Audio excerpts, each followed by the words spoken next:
Bueno, vamos a iniciar el análisis de la resolución, desde fondo y forma. Primero en la forma. A ver, Miguel, ¿cuáles son las implicancias que tiene? Solamente forma.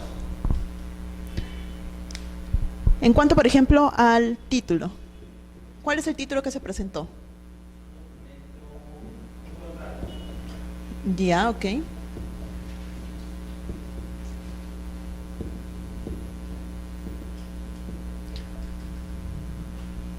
Ya. ¿Quién era el funcionario competente? Ya, un juez de paz. Ok. Luego, ya, tenemos título, tenemos funcionario. En cuanto al fondo, ¿cuál fue la materia? ¿Qué era lo que estaba en discusión?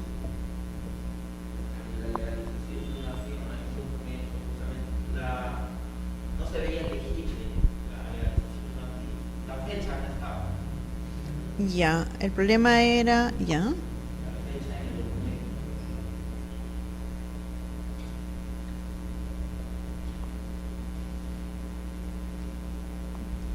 Ya. ¿Quiénes eran las partes contratantes? Ahora acá ponemos forma.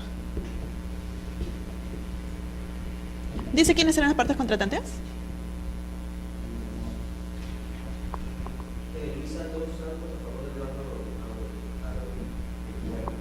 Ya, el señor Luis a favor del banco agropecuario. Ya, ¿qué había constituido garantía? ¿Sobre qué?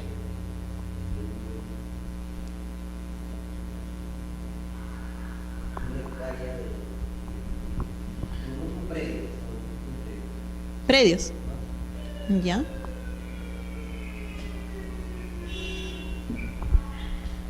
Ya, ok.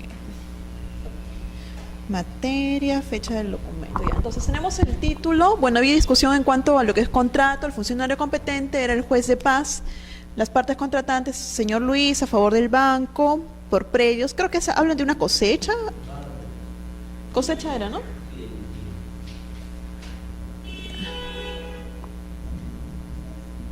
Cosecha de cultivo. Y la materia era en cuanto a la fecha del documento, que era ilegible. No se podría evitar si no. Ya, entonces justo hoy día estábamos. Fecha cierta, esa es la palabra clave. Ya, ok. A ver, varios puntitos. En el caso, empezamos. El juez de paz.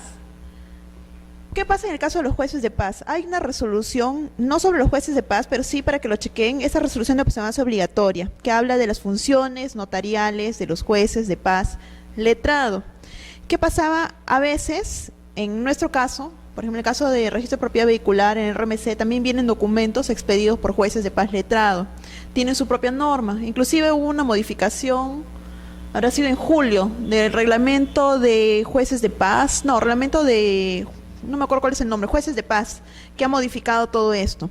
Entonces, ¿qué es lo que hacen? En el caso de los jueces de paz letrado, en esta resolución de observancia obligatoria, indica que ellos pueden expedir documentos. Y cuando expiden documentos también asemejan a las funciones igual que un notario. Entonces, un juez, imagínense, un juez de paz letrado, emitiendo documentos y teniendo su propio archivo sobre documentos que expiden, igual que un notario. Entonces, en este caso, cuando nosotros antes calificamos, lo que le pedíamos en la ley orgánica del Poder Judicial hace referencia a que tiene que haber un radio de 50, ya, suponiendo, en la localidad, en un radio que no sea 50 metros, creo que era, o si, no, un poco más de cantidad, tienes que acreditar que no hay un notario para que recién ellos puedan expedir el documento. Porque si hay un notario cerca, es imposible, ese documento que te presentan no sería competente. Entonces, por ejemplo, antes nosotros lo que hacíamos era decir, ¿cómo voy a saber qué notario hay cerca? Pero imagínense, nos llegan documentos de todo el Perú, no hay forma que nosotros sepamos quiénes están cerca, qué tanto es el radio de acción, ¿no? Al menos yo la posición que había tomado era el mandado en consulta al colegio de notarios, primero al colegio de notarios de la localidad, y segundo también a la Corte Superior para que me determine quién es, primero verificar que esa persona exista, segundo si tiene el cargo que él menciona que tiene y las funciones que le corresponden, ¿no? Entonces, bueno, eso era lo que habíamos tomado. Lo hicieron de observancia obligatoria, entonces dice, el registrador deberá oficiar al colegio de notarios correspondiente a fin de que emita una constancia de que en el lugar donde se realizó la escritura imperfecta operaban las condiciones establecidas en la Ley Orgánica del Poder Judicial que justificaban la actuación del juez de paz letrado. De igual forma, deberá oficiar a la Corte Superior correspondiente a fin de que expidan constancias en la que se precise si el juez de paz letrado se encontraba en funciones a la fecha de otorgamiento de la escritura pública. Imagínense, lo que nosotros, en el caso de los registradores, lo que tú tienes es normas y lo que haces es una interpretación a nivel sistemático. Entonces, yo, registradora, decía, tengo la norma de la Ley Orgánica del Poder Judicial que me indicaba cuál es el radio de acción para que para que sea competente un juez de paz letrado. Pero también tengo la norma, en este caso era o sea, que asimilaba las funciones al notario. Entonces decía, ¿qué criterio tomo? Pero esos son criterios, y miren, criterio que han sido, me imagino que al igual que yo, varios registradores habrán tomado la misma posición, ¿no? Y decía, si se inscribe cualquier documento de alguien que es incompetente, el registrador es responsable. ¿Por qué? Porque en los actos administrativos, ¿se acuerdan cuáles eran ¿qué es lo que verificas? Verificas que el contenido esté que el contenido sea lícito, verificas quién es competente, ¿no? Verificas que cumplan las formalidades para que no declaren la nulidad de un acto administrativo. El hecho de trabajar como registrador, de verdad que ves amplio, es un universo amplio, te puede llegar de todo, y de todo tienes que saber un poquito. Llegas a ser todista, y de ahí poco a poco ya te vas especializando, ¿no? Bueno, esto es en el caso del juez de paz letrado, pero en este caso sí hablamos de un juez de paz, ahí no hay discusión, sino que más o menos les quería hacer ver de que hay una resolución. Cuando se presenten para el examen, revisen bien la resolución de observancia obligatoria, porque siempre vienen preguntas de este tema. A veces puede que vienen bastantes de todas las normas, ¿no? Ya han visto, el balotario es bastante amplio, pero también vienen preguntas de los de presidentes de observancia obligatoria. Denle así una chequeada, porque son criterios que ya se han establecido. Bueno, en este caso, en el caso de los jueces de paz, no hay ningún problema con sus facultades. Este señor juez de paz lo que había emitido había certificado la firma, ¿no es cierto? Había certificado la firma, pero que estaba ilegible, y lo que presentaron eran copias simples. Entonces, lo que el registrador le indica es, las subsanaciones en copias simples no dan mérito a la calificación. ¿Por qué? ¿Cuáles son dentro de los principios registrales? ¿Se acuerdan cuáles son los principios registrales? Miguel, principios registrales, ¿sí han llevado acá? Y ya, a ver. Legalidad. Para este caso, titulación auténtica. ¿Qué otros principios hay? Publicidad. Ya. ¿Qué otros principios?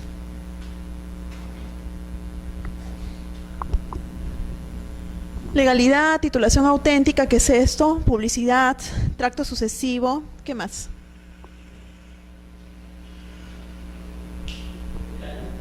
Sí, general, reglamento general. Ya, muy bien. ¿Cuál es una excepción al principio de rogación? ¿Ah?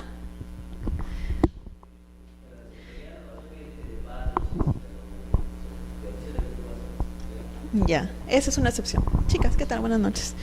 Sí, esa es una excepción. Normalmente, registros públicos, al igual que el Poder Judicial, funciona de parte. Uno lo pide y desarrolla toda la maquinaria estatal.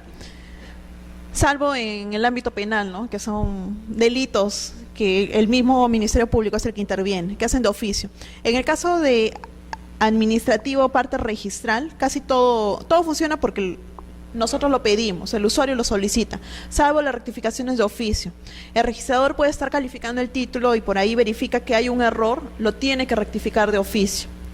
Ya, por ejemplo, a ver, no sé, está calificando una transferencia y justo revisa el archivado y en la vía de la transferencia más una cláusula. Imagínense que se le ha pasado de calificar una cláusula especial, un pacto de mejor comprador, los pactos que están en el Código Civil, o pacto de mejor reserva. De verdad que es bastante delicado cuando yo le decía a las chicas que trabajan conmigo, leo, lea así en bloque, porque tenemos que calificar Por lo menos, ¿cuánto? Bueno, cuando yo estaba en área calificaba diario 100 títulos, de 8 a 5:40, porque si saco menos, la carga es brutal. Entonces tengo que calificar así 100 títulos. Ya hago control aleatorio, pues yo ya confío en mi personal, ¿no? Como ya les he formado, ya más o menos yo sé de qué pie cojean cada una. Son 3 chicas, no, 2 chicos, 2 chicas y uno. Entonces ya, como tienen determinados criterios, se los voy revisando, ¿eh? Y hago control aleatorio. Digo, yo te tengo confianza, pero yo detecto que no estás revisando correctamente y vas a hacer print de todo todas las búsquedas que tengas que hacer. Ya. Así que saben que tienen que trabajar bien. Entonces, en este caso, una excepción al principio de rogación es cuando haces rectificación de oficio. En el caso del tracto sucesivo, siempre acuérdense, tracto sucesivo, que es la cadenita, ¿no? Cadena ininterrumpida de transferencias. Una excepción es en el caso del RMC. ¿Cuál sería la excepción?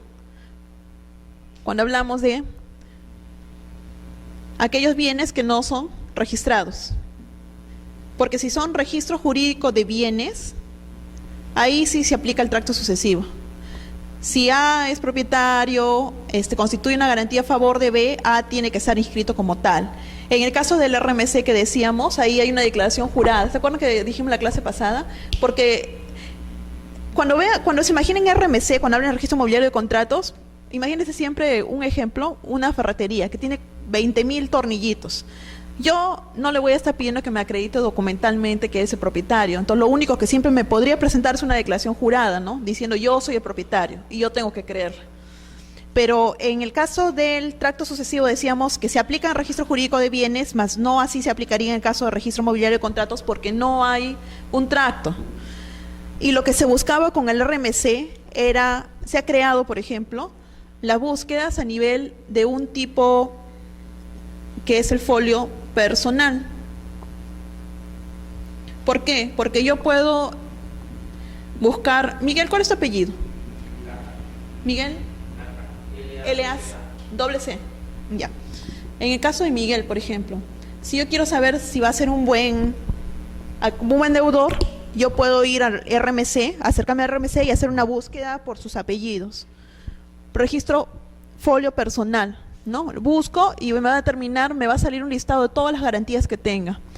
Eso es en el caso del RMC. Por ejemplo, en el caso del registro de predios, hablamos de un folio real. En el caso del registro jurídico de bienes, ya sea vehículos, o sean naves, aeronaves, embarcaciones pesqueras, ahí también hablamos de un folio real, bienes. Folio real está en relación con los bienes. Folio personal en relación con personas como nosotros. El registro de sucesión intestada, sucesión testamentaria, hablamos de un registro personal. En el caso de las personas jurídicas, ahí hablamos de ¿qué? Folio personal, folio real. ¿Qué suena? Como se quite. Ya, entonces, esto es en cuanto a lo que es el tracto sucesivo.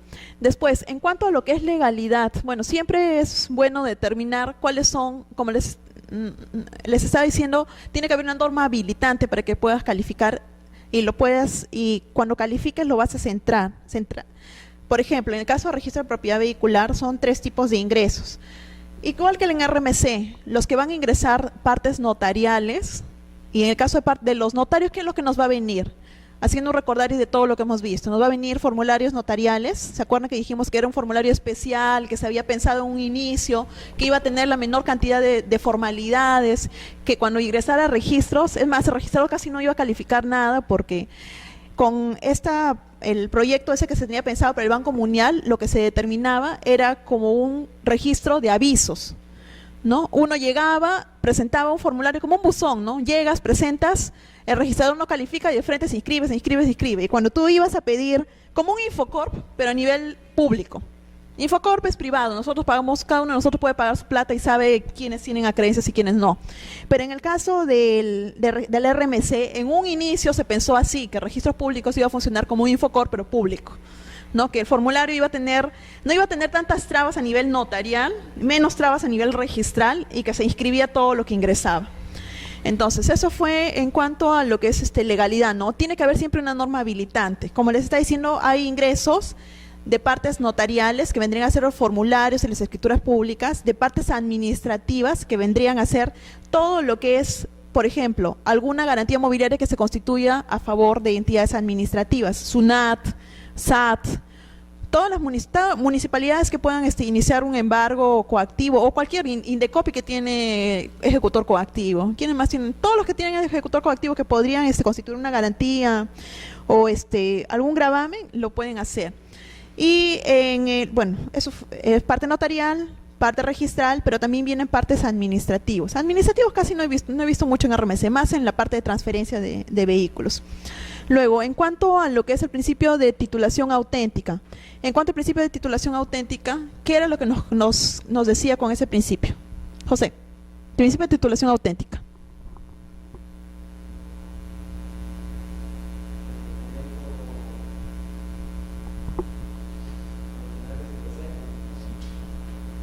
Ya.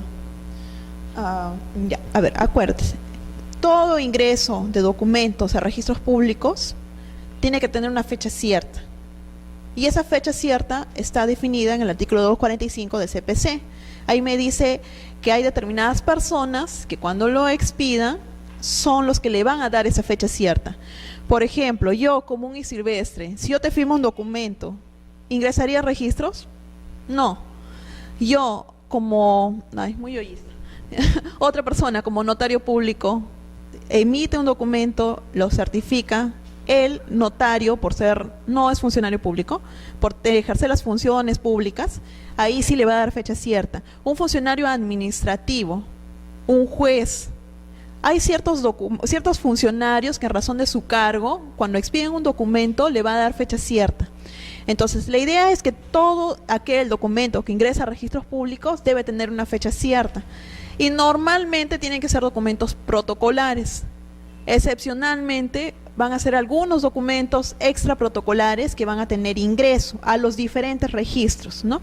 Por ejemplo, igual que el formulario que nosotros tenemos en esta parte de RMC, también sí lo han visto en predios, también existió, en algún momento se pensó que con ese formulario, es más, hubo pronunciamiento también por parte del TC en cuanto a determinar, los que más chillaban ahí eran los notarios, porque dejaban de cobrar. No es lo mismo cobrar por un formulario que cobrar por una escritura pública. Entonces, cada vez que vean los notarios que se les va a dejar fuera de juego, siempre presentan sus acciones de inconstitucionalidad. Y eso se presentó tanto a nivel de formulario, el de predios, como también en el RMC. Si ustedes, aparte que los notarios también están obligados por su norma, siempre escriben artículos, hacen sus ponencias, porque ellos también los van calificando, no solo por su actuar, también les obligan a estar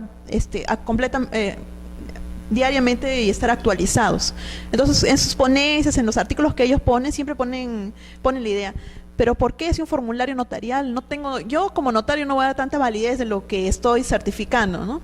Pero bueno, en fin. Entonces, todo aquel documento que va a ingresar a registros tiene que tener una fecha cierta y tiene que ser un instrumento público, algunos documentos extra protocolares sí tienen ingreso, ¿no?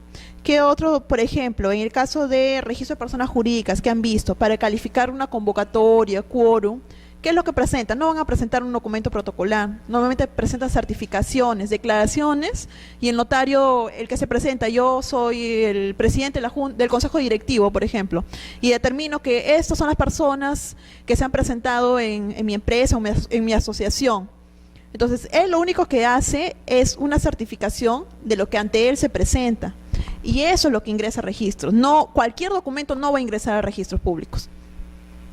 Luego, el principio de legalidad. Me faltan varios principios. Bueno, en el caso del principio de legalidad, como le estaba diciendo, habría que determinar cuál es la norma que habilita que yo pueda calificar.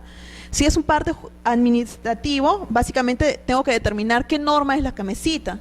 En las resoluciones administrativas que traen, ellos normalmente señalan, ¿no? Y la verdad, los casos son tan variados. Normalmente en la parte administrativa, por ejemplo, cuando yo calificaba se revisaba todo lo que era la LOPE, Ley Orgánica del Poder Ejecutivo, siempre es bueno, la Ley de Procedimientos Administrativos General, porque también tienes que saber qué documento es el que pides y estás obligado a presentar y qué otros documentos como registrador no puedes pedirlo.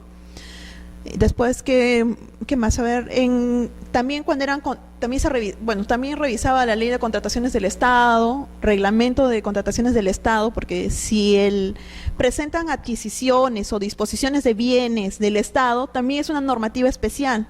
Si vende es una normativa, si el Estado compra también es otra normativa, es bien amplio, de verdad que es súper amplio.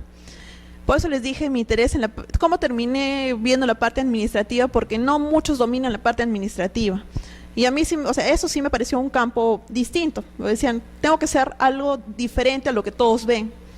Y la parte administrativa es bonita, de verdad que es bastante amplio. Tienes que estudiarla, tienes que entenderla, es bien amplio, de verdad. O sea, tienes que manejar en la ley de Poder Ejecutivo, por ejemplo, si tú quieres inscribir la titularidad a favor de una entidad del Estado, si se presenta un programa el vaso de leche, ahí tienes que determinar, ¿tiene personería jurídica o no?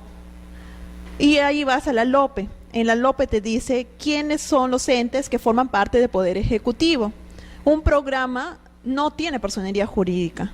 Hay una resolución también de observancia obligatoria que indican que solo por ley o norma con rango de ley, o sea, ley o decreto legislativo, va a determinar si una persona, si tiene o no tiene personería jurídica, ¿no? Entonces, y bueno, por ejemplo, para disposiciones de bienes, también revisamos todo lo que es normas directivas de la SBN. Si es adquisición de bienes, va a depender. Se revisa la ley orgánica de municipalidades, si interviene una municipalidad, la ley orgánica de gobiernos regionales, si interviene un gobierno regional.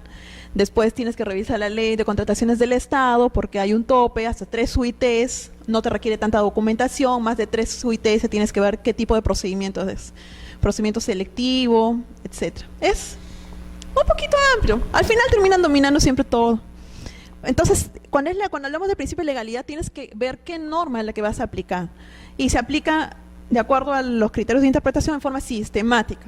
Porque lo que no está regulado en los reglamentos de cada registro, y lo puedes interpretar en forma un poco más amplia, o sea, si no no hay algún dato, ya te vas a la otra norma, ¿no? Y así va subiendo. Pero sí tienes, cuando hablamos de principio de legalidad es como un paraguas. Esa paraguas es mi norma habilitante para yo poder calificar. En principio, al inicio son mis reglamentos de donde yo trabajo, reglamento de predios, reglamento de personas jurídicas no societarias, la Ley General de Sociedades, si es registro de propiedad vehicular, reglamento del RMC, etcétera.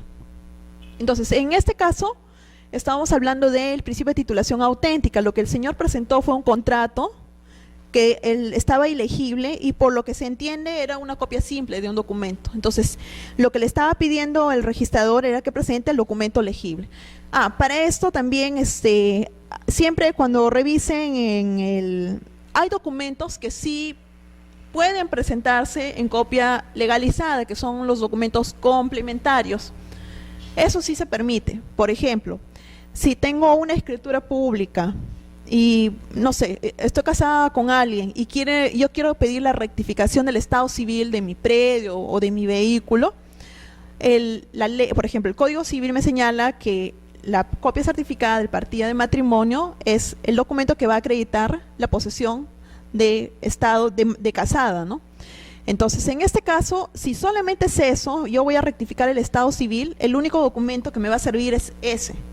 Pero ¿qué pasa si lo que estoy pidiendo es la transferencia de una persona X a favor de otra y quiere acreditar que es un bien propio? Ahí también requiero pedir copia certificada. Yo considero que no, porque para mí el documento o el acto que es principal es la transferencia. Le podría pedir la copia certificada y ahí sí considero que es un documento complementario. Pero eso es cuestión de que van revisando y es criterio. Por criterios no es materia de queja. Uno puede pedir, lo que sí, cuando cae control interno o cuando cualquier usuario se siente vulnerado por sus derechos y quiere denunciar o demandar a un registrador, sí hay que tener en cuenta eso, ¿no? O sea, ¿cuál es la norma que me dice? Y sobre eso yo me cierro. Que yo pueda permitir que se presenten otros documentos para inscribir, yo tengo que defenderme. Toda calificación, al igual que un juez, al igual que un ejecutor coactivo, casi todas las funciones, todos tenemos los 3 tipos de responsabilidad y el registrador no es la excepción. Tenemos responsabilidad civil, penal y administrativa, en todas. O administrativa porque te cae el control interno, alguien te queja, te denuncia. Civil, alguien puede haber vulnerado, gracias a la transferencia, vulnerar un derecho de titularidad.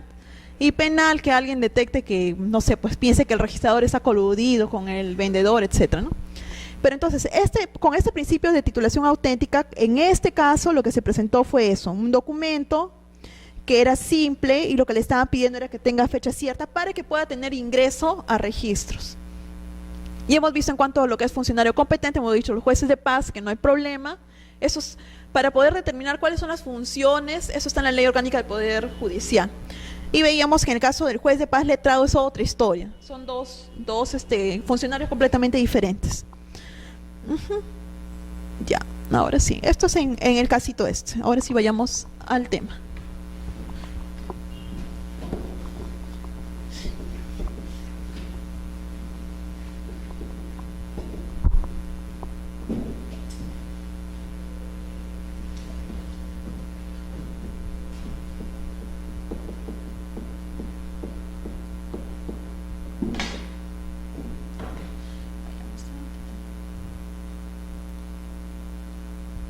Hoy vamos a ver todo lo que es función notarial. Entonces decíamos, la actuación notarial en la Constitución de Garantía Mobiliaria está regulada en estas normas. Tenemos el Decreto Supremo, que establece las normas para el ejercicio de la función notarial en la formalización de actos previstos. El Decreto Supremo que aprueba las tasas que son aplicables al RMC y al Sistema Integrado de Garantías y Contratos. La resolución de superintendencia que aprueba reglamentos de inscripciones, de registro mobiliario de contratos y su vinculación. Entonces, en lo que es RMC tenemos la Ley de Garantías Mobiliarias y tenemos su reglamentación. La reglamentación es esta resolución de superintendencia. ¿Qué es otra norma que te habilite? Otro paraguas que te va a servir, las tasas. Todos sabemos que un servicio público que expide cualquier entidad tiene que estar recogido en el TUPA, que es el Texto Único de Procedimientos Administrativos. Ese TUPA es un documento de gestión de toda institución. En ese documento de gestión lo que hacen es un resumen de lo que te dice en la norma, ¿no? Por ejemplo, en el reglamento, póngase, en el reglamento de garantía mobiliaria que me diga, para constituir una garantía requiere una escritura pública. Todo lo que me dicen en la norma, en el TUPA, lo condenso, o sea, lo condenso más pequeño. Te digo ahí cuáles son los documentos que tienes que presentar, cuál es el plazo, cuál es el monto, el dinero que hay que pagar, y siempre en lo que son derechos, ¿se acuerdan que dijimos? Es derechos registrales por calificación más derechos registrales por inscripción. Todo eso, así como cuando como cualquiera de nosotros va a Saga, Ripley, igual, nosotros debemos saber el precio. En el caso del TUPA, nosotros como usuarios queremos utilizar un servicio público, nos tienen que señalar cuáles son los requisitos, cuál es el plazo, cuál es el monto, qué es lo que comprende. Y si no estoy de acuerdo, cuáles van a ser las instancias ante las cuales puedo apelar. Primera instancia, lo que es registrador público; segunda instancia, a los vocales del el tribunal registral, que ahí termina la parte administrativa, y luego va la demanda contenciosa administrativa, que es la vía judicial, ¿no? ¿Cuántos días tiene para poder interponer una acción de demanda contenciosa administrativa? Los chicos de la Procuraduría, ¿verdad? ¿Cuánto tiempo tiene?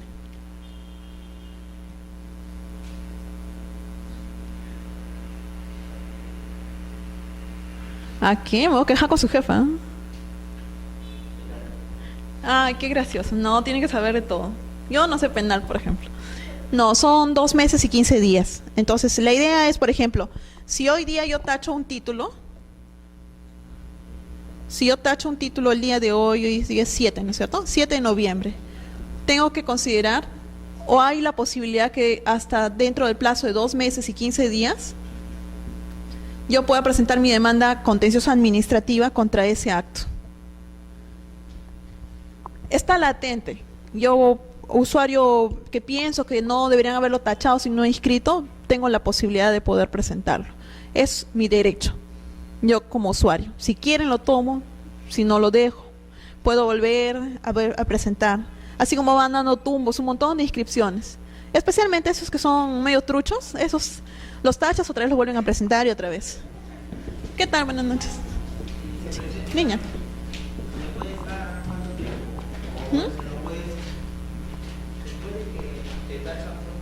Ya.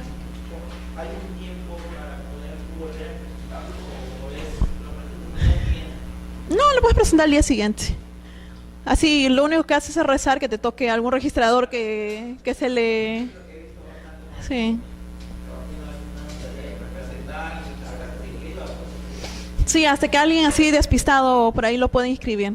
Pero sí, no, o sea, no hay un periodo determinado.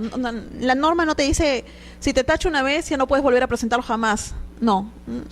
Cada uno de nosotros es libre. Si piensa que va a tener oportunidad de que lo pueda calificar otro registrador, y así es.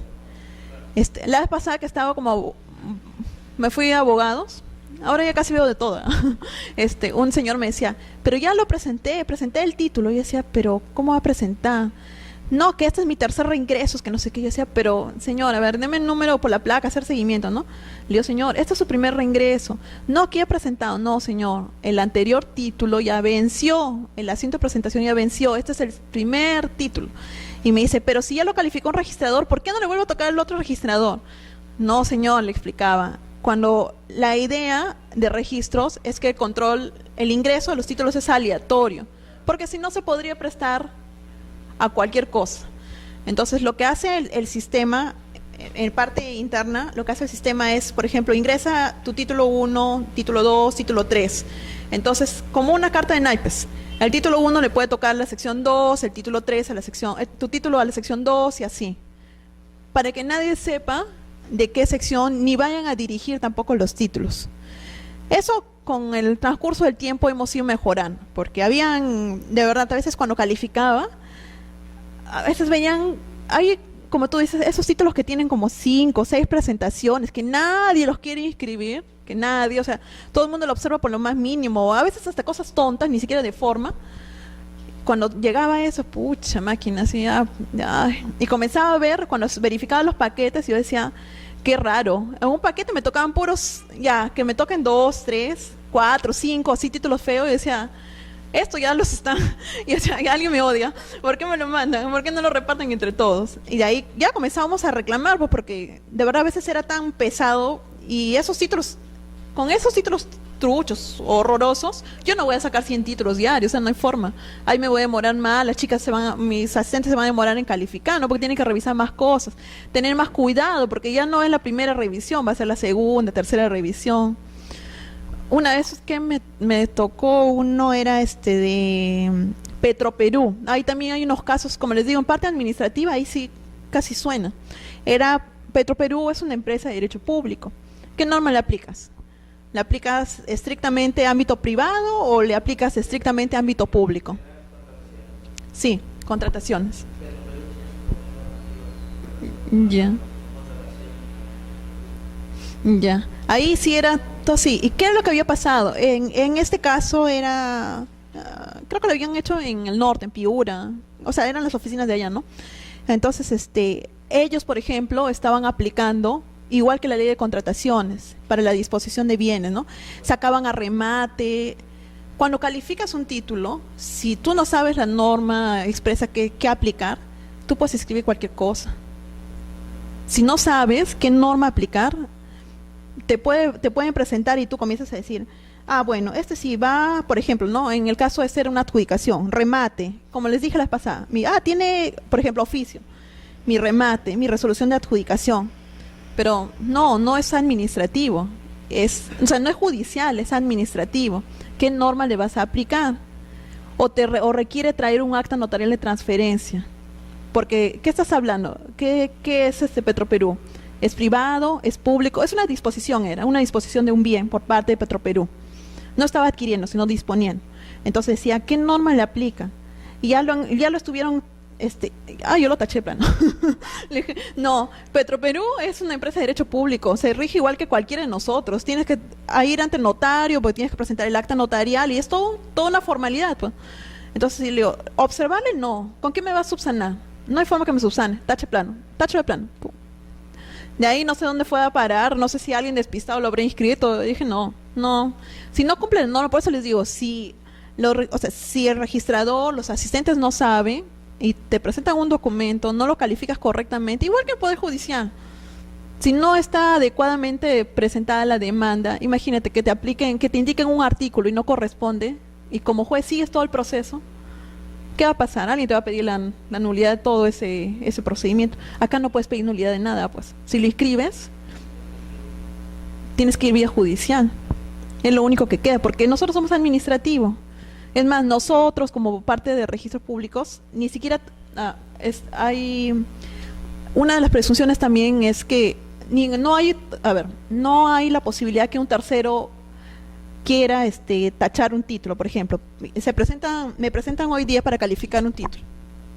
El título A, hoy día, o ayer, el 5. No da lugar a que se apersone, por ejemplo, C, diciendo, por si acaso yo soy el titular. Yo como registrador, no está permitido. Mi norma dice que ningún tercero puede presentarse, puede discutir. ¿Qué es lo máximo? Si yo veo que hay ese problema, le mandaré en consulta al notario, pues llamaré al notario, le diré, por si acaso hay este problema, ¿no? De repente se trata de una suplantación de alguien.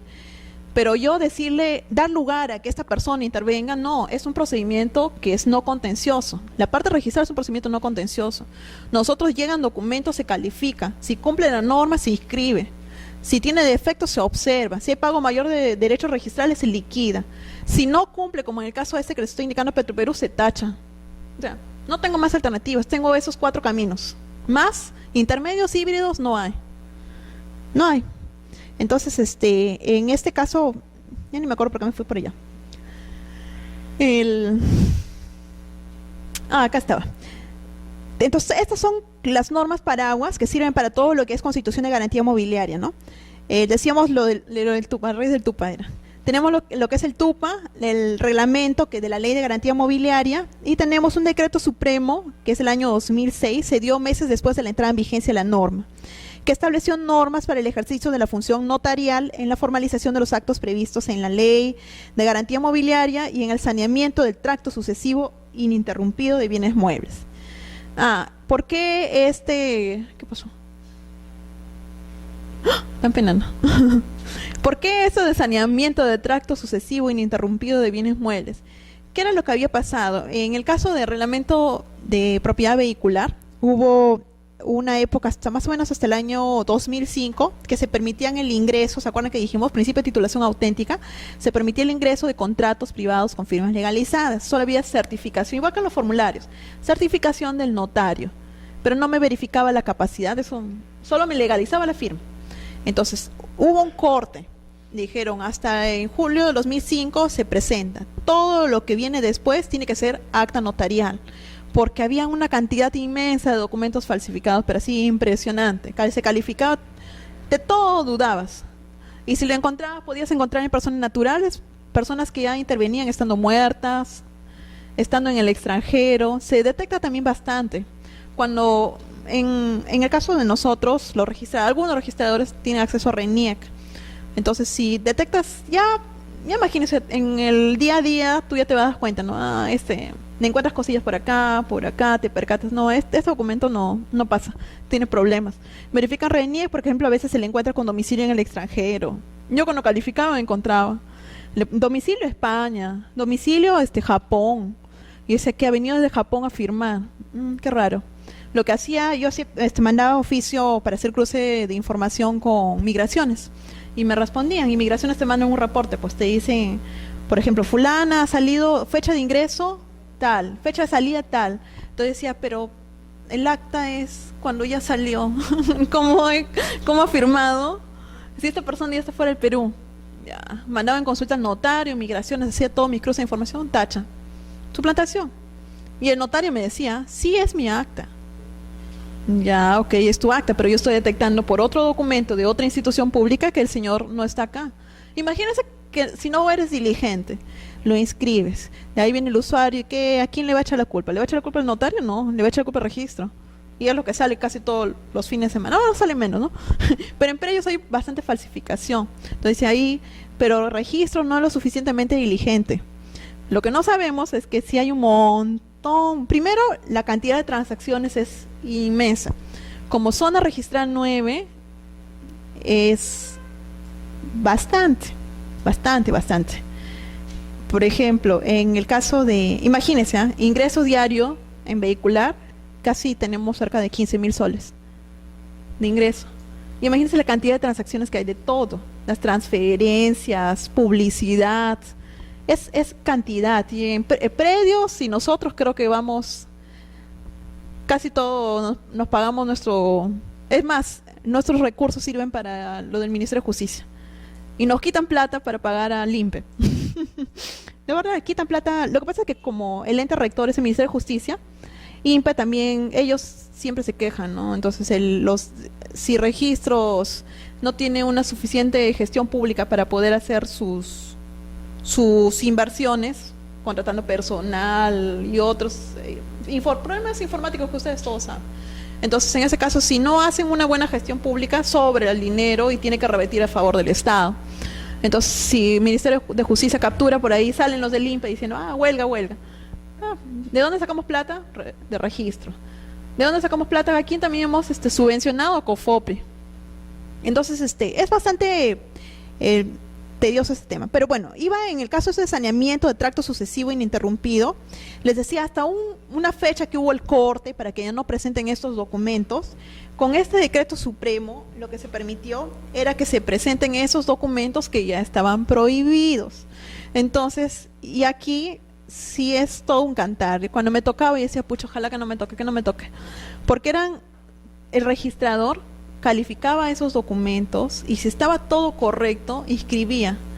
Ya, imagínense que eran rezagos de esos años, no son contratos que tienen, normalmente la gente podría ya firmar un acta notarial, pero no, esos documentos que entraban a través de este acto, saneamiento de tracto sucesivo ininterrumpido, son estos documentos que ya tienen problemas, esos que ya tienen algún tipo de dificultad. Pero bueno, con este decreto supremo lo que se hizo es regular un poco más la parte del formulario notarial, que había discusión, que estábamos diciendo que los notarios decían no, que no es tan formal como una escritura pública, que no, que para qué me dan un formulario, debería ser una escritura pública. Para analizar, indica acá la regulación de la actuación notarial, estos eran los objetivos que tenía en mente el legislador al expedir la norma, ¿no? Básicamente, celeridad. ¿Qué era lo que querían? Que sean menos requisitos, menos formales, menos calificación por parte de notario, por parte de registros, menores exigencias y menores plazos. Por eso es que el formulario notarial tiene menor plazo, es una calificación atenuada, es un plazo menor a la calificación plena si se trata de una escritura pública, por ejemplo. La función sobredimensionada del registro. El ingreso al registro de la Constitución de las Garantías Mobiliarias es el único requisito para obtener los derechos de oponibilidad y prioridad que evidentemente todo acreedor pretende otorgar un crédito en garantía mobiliaria. Ajá, acá están los otros principios también, de prioridad. Primero en el derecho, primero en la presentación, primero en el derecho. Entonces, en este caso, quien presenta primero es el que va a tener prioridad frente al otro. Y oponibilidad, en la medida que esté inscrito, yo, si más adelante ejecuto, yo voy a tener, mi derecho va a ser oponible frente a terceros. Si mi garantía está inscrita y la tuya no está inscrita, qué pena por ustedes. La mía sí. Entonces, yo frente a ustedes estoy más ventaja. Ahí también había una discusión porque se decía, nosotros estábamos comentando, según la clase pasada, que es un registro, hay distintos tipos de sistema registral, constitutivo, declarativo y obligatorio. A ver, sí lo han llevado. Ajá. Rona, ¿cuál era el concepto? Sí han llevado, no han llevado acá, sí han llevado. ¿Cuál es la diferencia? ¿En qué consiste el sistema declarativo, constitutivo y obligatorio? Y un ejemplo de cada uno. Y imagínate que es tu examen para registrador. Quiere decir que la caso primero es el sistema constitutivo. ¿Ya? Solamente con las raíces, con las raíces, las refiere, con una sola raíz de referencia del constituyente.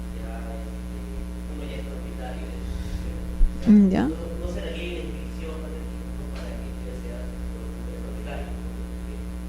Entonces, es el sistema constitutivo. ¿Ya? Y declarativo sí se requiere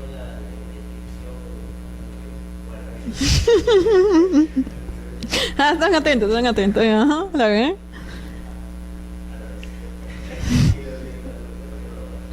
Obligatorio, un ejemplo de un sistema.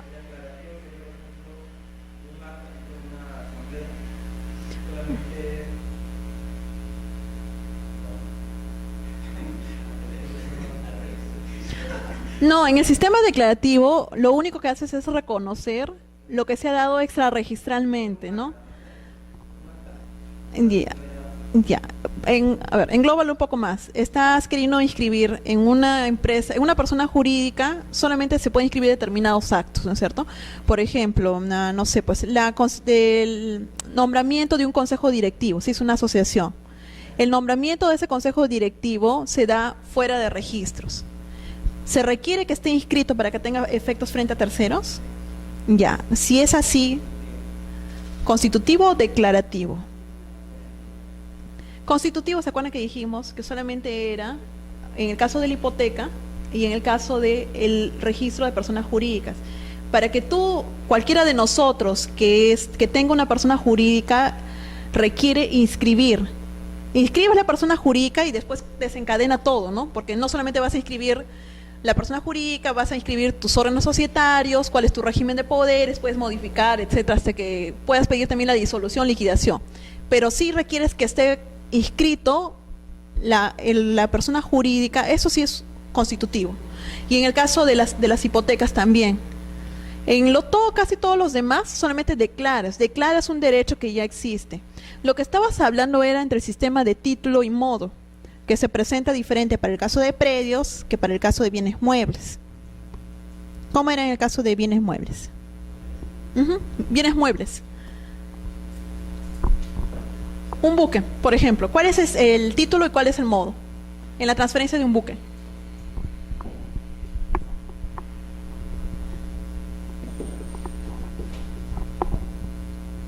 Entonces tenemos acá constitutivo, declarativo y obligatorio. Pero en lo que es transferencia, funciona en lo que es el sistema de título y modo. ¿Cuál es el título y cuál es el modo? Y es diferente en el caso de inmuebles que es en el caso de muebles. También han visto. Ya, acuérdense, chicos. Todos, ¿quiénes todavía estudian Derecho? Alcen la mano, ¿quién todavía estudia Derecho? Ya, tú eres la única que está salvada. Todos los demás, tú también. Ya, todos los demás sí tienen que saber, si ya somos abogados. A ver.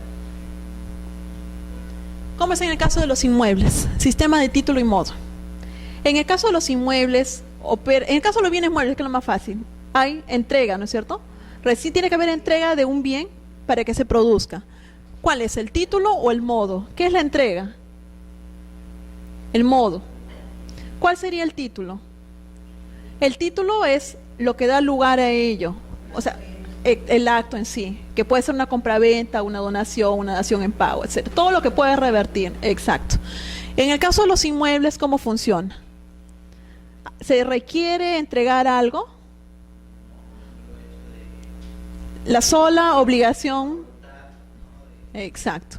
Entonces, eso en ese caso sería el modo. El título, igual, que puede ser todos los actos diferentes. Sí, exacto. Ay. Ya, esto de ahí es para recordar.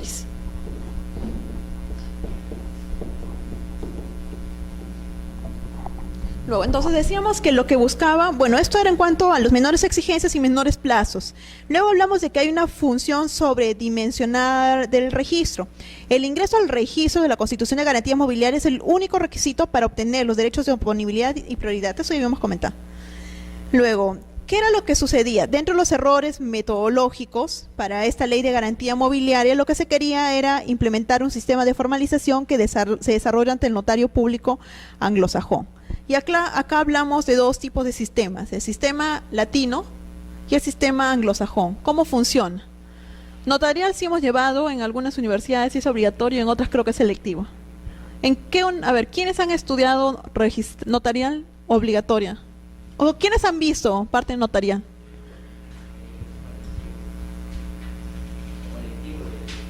Ya, muy bien, ya lo llevaste. A ver, ¿cuál es la diferencia entre los dos sistemas?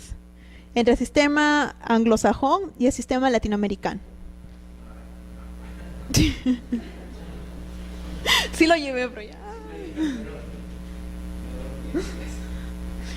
Ya, a ver. Sigamos, dice, el sistema anglosajón se sustenta en la jurisprudencia y en la costumbre, ¿no? En el caso del sistema anglosajón no existe una fusión fedante que tiene el notario estrictamente. Un notario no necesariamente puede ser un profesional del derecho. En Estados Unidos, uno que tiene peluquería puede dar fe de determinados actos. ¿Cuál es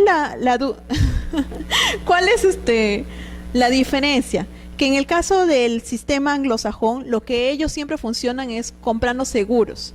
O sea, yo ejerzo una función, pero yo sé que me puedo equivocar.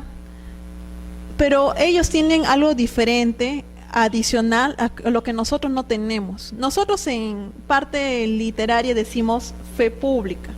Nosotros supuestamente cualquier acto que nosotros realicemos frente a la administración pública, nosotros tenemos fe, el principio de buena fe.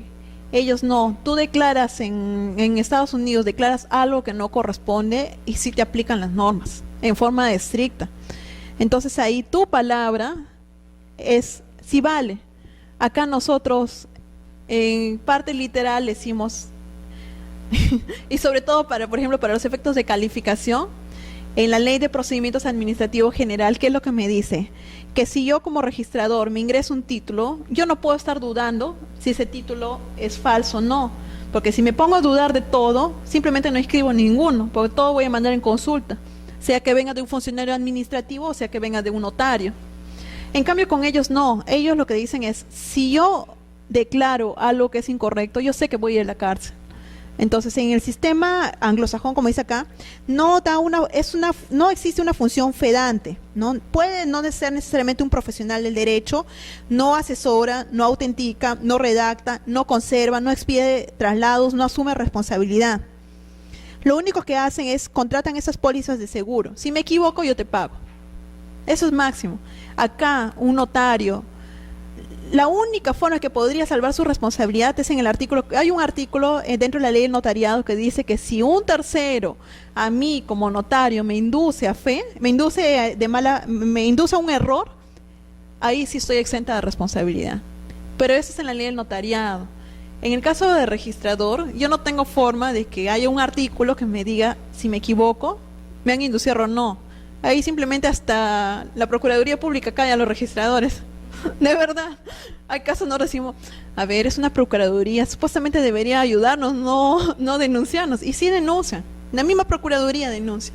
Pero igual, o sea, como funcionarios públicos no estamos exentos de que nos verifiquen la responsabilidad, no como cualquier funcionario. Si te equivocas, si se te pasó, bueno, pues al hecho pecho hay que asumir responsabilidades, y así es. Entonces, esto funciona en el caso del sistema anglosajón. En el caso por eso decía que el modelo propuesto por el Banco Mundial, lo que se pretende es trasladar responsabilidades de la actuación notarial de lo que es legalidad, veracidad y autenticidad al registrador. El modelo propuesto de esta ley de garantías mobiliarias decía que la función del registrador tiene que ser simplificada. Simplemente nosotros éramos básicamente, no calificaba, solamente recibes documentos, escribes, recibes, publicitas, recibes, publicitas. Este sistema dice hubiese tenido validez si se hubiese aceptado que el acceso al registro de la garantía mobiliaria era un sistema de avisos que les estaba diciendo. Pero no es así, pues. Eso en esa legislación fue entendido de esa forma, porque tiene otras implicancias. No es lo mismo copiar y pegar normas, así como hacen copio y pego, no. Son cosas distintas, son realidades diferentes. Como les digo, allá, si yo lo digo, es mi palabra y si vale. Acá si yo lo digo, el resto me va a mirar a decir, ¿quién te conoce? O sea, tus padres darán fe de ti, ¿no? Pero más otras personas, no. Luego, la función notarial en el nuevo sistema de garantía mobiliaria ha sido planteada vinculado con el formulario registral que se presentó originalmente en la ley como un único título con mérito de inscripción, que fue lo que estamos comentando. ¿No? Entonces se introduce la actuación notarial estableciendo que debe ser certificado por un notario público.